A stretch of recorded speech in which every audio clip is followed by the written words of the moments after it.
Coucou tout le monde, j'espère que vous allez bien. Je vous retrouve aujourd'hui pour vous partager les énergies du mois de mai. Je vais m'appuyer pour cela sur la numérologie. Donc le chiffre 5 en numérologie fait partie et parle du domaine et de la manière dont nous gérons notre liberté personnelle. Comment on accueille les changements, c'est vraiment notre capacité d'adaptation aux événements et notre capacité de mobilité et de bouger. Donc c'est une énergie primordiale car elle influence tous les domaines de l'existence et tout déséquilibre peut rendre les choses très instables. Donc c'est le rapport aussi à l'homme et ou même au partenaire masculin et cette énergie est reliée aux cinq sens. Donc autant vous dire que s'il y a des blocages, des mémoires souffrantes qui sont en lien avec votre père, il y a de fortes chances qu'elles ressortent dans ce mois de mai pour être vraiment reconnues et libérées.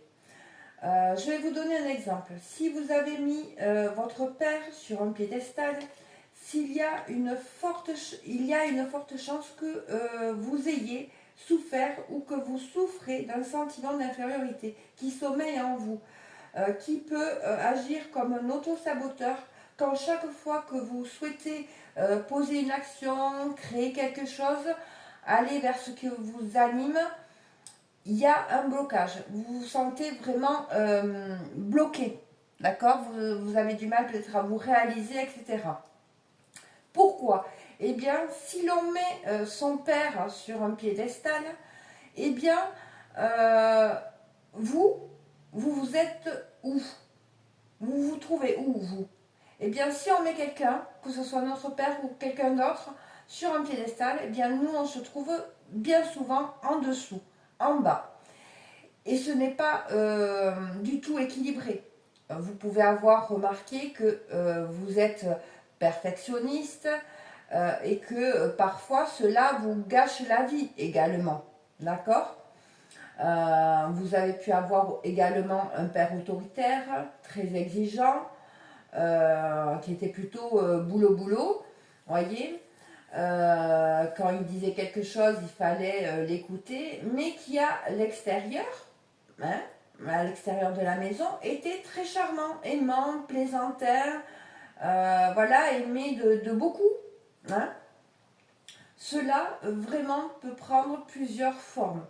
Alors pourquoi je parle et je focalise sur le père? Eh bien parce que c'est là que vous allez retrouver la racine de votre blocage, de la problématique qu'on est en train de travailler, d'une mémoire traumatique, hein, quelle que soit la façon dont elle s'est exprimée et qu'elle s'exprime dans votre vie. Donc il y a vraiment des notions derrière de ne pas faire de vagues, se taire, faire ce que l'on nous demande, s'embrancher, être le plus gentil ou la plus gentille, le meilleur ou la meilleure pour être apprécié et ne pas être rejeté, exclu. Donc serviable au possible jusqu'à la servitude, la soumission et le sacrifice. Donc vraiment derrière, il y a aussi des notions de ne pas mériter, de ne pas être assez, hein, qui se cachent en dessous de tout ça. Donc vous prendrez et vous l'appropriez vraiment à votre situation.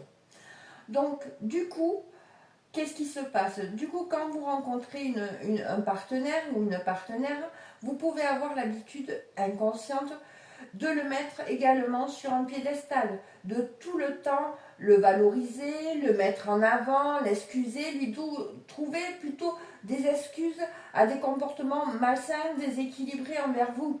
Hein. Vous pouvez tomber également, ou être tombé, pardon, je vais y arriver, sur des pervers narcissiques, des personnes violentes, des personnes qui ne s'engagent pas avec vous, qui ne vous verront pas, ne vous valoriseront pas, hein, vous tromperont. Certains pourront vous valoriser jusqu'à l'obtention de certaines faveurs. Et puis après, ciao, bonsoir, d'accord? Donc on peut également vous trouver des difficultés avec la justice, l'autorité, dans le milieu professionnel également. Des difficultés à prospérer dans une activité, dans le couple. C'est vraiment très très vaste, d'accord? C'est vraiment ça qui bloque un peu cette énergie de cœur, voyez? Vous pouvez aussi avoir des difficultés dans la trésorerie, avec des notions de peur de perdre, au sens large du terme. Ça peut être perdre l'amour, de l'argent, du matériel, un emploi, une place. Voyez, c'est vraiment ça, une influence dans tous les domaines de vie. C'est ce qu'il faut retenir, d'accord? Donc, bien évidemment, créer un couple basé sur des relations harmonieuses et équilibrées va être difficile si cela n'est pas conscientisé et libéré. Et là, cette période vraiment nous ramène à ça.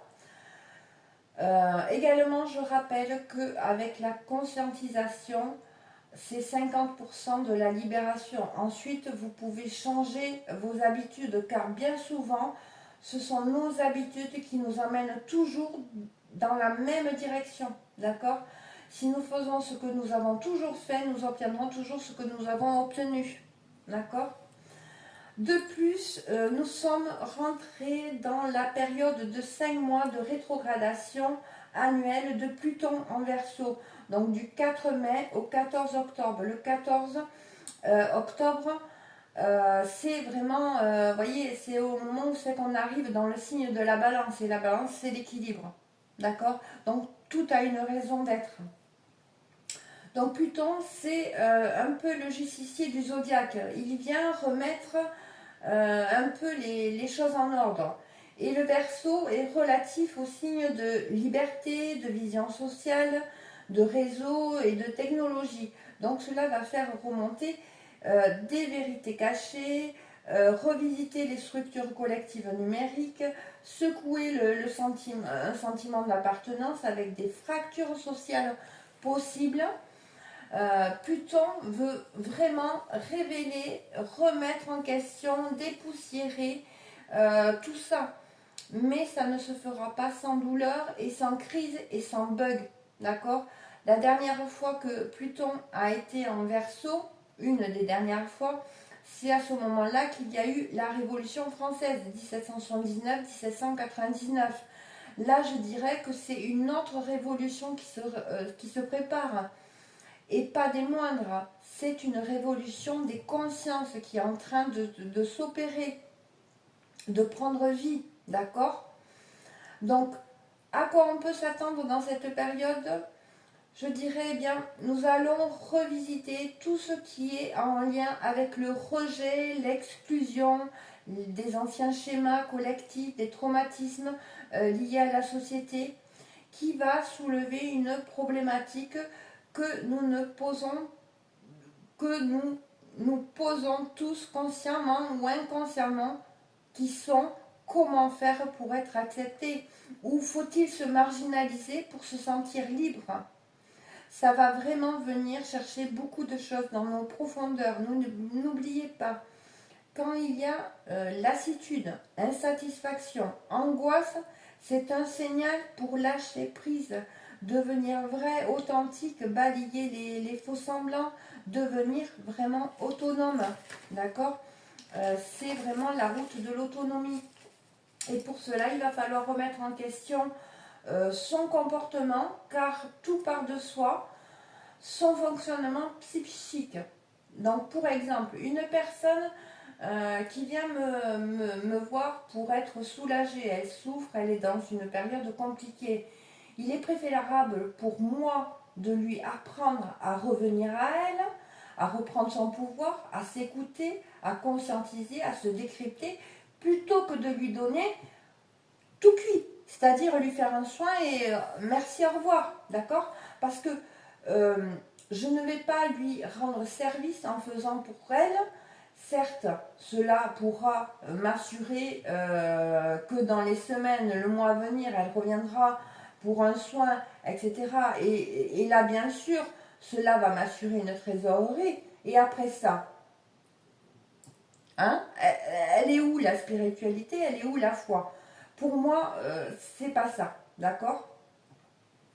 Un soin va vous soulager sur le moment, mais si vous n'avez pas conscientisé ce qui provoque ces états d'âme, si vous ne comprenez pas ce que votre âme vous envoie au travers de ces signaux, vous allez continuer à faire les mêmes choses et aller dans les mêmes directions.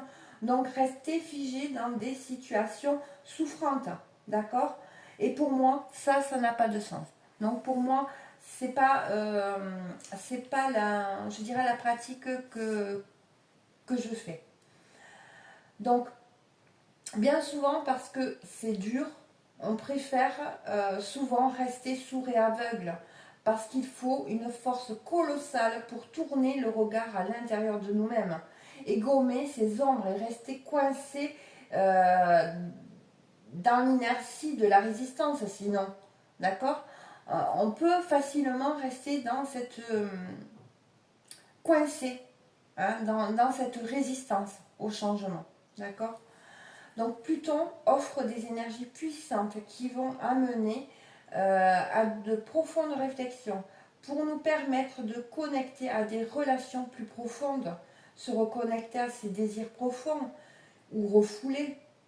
Bien souvent, décidément, bien souvent, cela va nous amener à une transformation de notre système de valeurs vers plus de cohérence avec ce que l'on est vraiment ou qui l'on est vraiment. D'accord? Alors oui, peut-être que vous l'avez déjà ressenti, cela va vraiment faire remonter des pensées obsessionnelles, des vérités cachées. Et dès lors, il faudra aller de l'avant, oser, prendre des décisions, se jeter à l'eau, s'engager dans le concret. Là, ce n'est pas un blocage et il faudra bien faire la différence, mais une injonction à agir pour ne pas aller dans le mur. Hein. Donc cette période, vous pouvez vous sentir comme bloqué, mais là, il faudra faire preuve de discernement pour savoir si cela n'est pas une injonction à agir, à changer de voie peut-être, à bouger. Et là, je vais vous donner un exemple. Vous voyez, là, je suis sans réseau Internet. Je n'ai plus de réseau. Alors, soit je le vois comme un blocage et je reste dans l'attente, je ne fais rien. Soit je trouve une solution pour, malgré tout, continuer à faire ce que j'ai besoin de faire. Vous voyez? Donc, je vais demander à me connecter chez une personne, etc. Vous voyez? C'est le parfait exemple, voyez? Et au fur et à mesure, de toute façon, que la pensée va se libérer, elle va emmener une lucidité, une puissance verbale qui permettra de poser de nouveaux mots sur une ancienne histoire. Hein. C'est vraiment, ça sera vraiment, et c'est vraiment une période idéale pour vraiment des transformations très profondes. D'accord? Tout cela est là pour nous faire comprendre dans quel domaine de sa vie nous sommes prisonniers de nous-mêmes, prisonniers de nos peurs, dans quel domaine de vie doit-on absolument se libérer et comment trouver la clé. Voyez, c'est vraiment ça. Et donc il y a d'autres choses qui sont venues lorsque je préparais cette vidéo. Bien souvent, et je retrouve des personnes qui sont perdues. Perdues parce que ils vont écouter une vidéo, on dit telle chose, ils vont écouter une autre vidéo et ils vont entendre une autre chose. Et étant donné qu'on a des difficultés à sortir de ce mode binaire, c'est-à-dire c'est ça ou ça, d'accord? Mais si on me dit ça, c'est pas ça, vous voyez? Il y a ce mode binaire qui est vraiment incrusté en nous et qui ne nous permet pas, voyez, de prendre simplement ce qui résonne sur nous, d'accord? Ne pas faire une globalité, c'est-à-dire s'il n'y a qu'une petite chose qui vous parle dans une vidéo, prenez-la, d'accord? Et si dans une autre vidéo, eh bien, il y a autre chose, faites le lien entre ces choses-là, d'accord?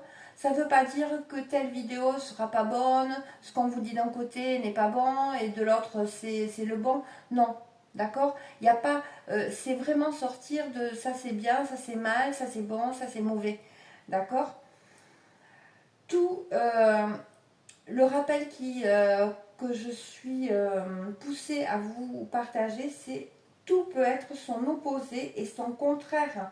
Ce n'est pas pour cela que nous devons le rejeter, bien au contraire.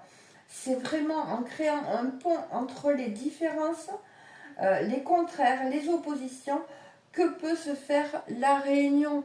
Et vous l'aurez compris, je parle également des couples, d'accord? Donc là, c'est vraiment important il y a plusieurs choses qui vont être vraiment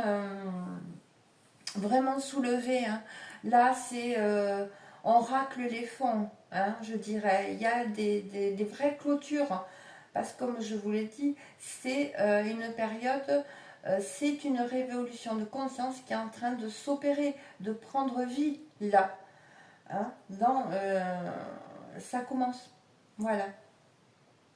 Donc voilà, j'espère que mon partage pourra vous accompagner à traverser cette période de renaissance, hein, d'éveil de conscience. N'hésitez pas à liker, à vous abonner, à partager pour soutenir la chaîne, mais également pour permettre à d'autres personnes d'avoir accès à ces informations. Si vous souhaitez une guidance, un accompagnement, une lecture numérologique karmique, n'hésitez pas à m'envoyer un mail. J'y répondrai avec plaisir. Donc, je vous souhaite une très belle journée et je vous dis à bientôt.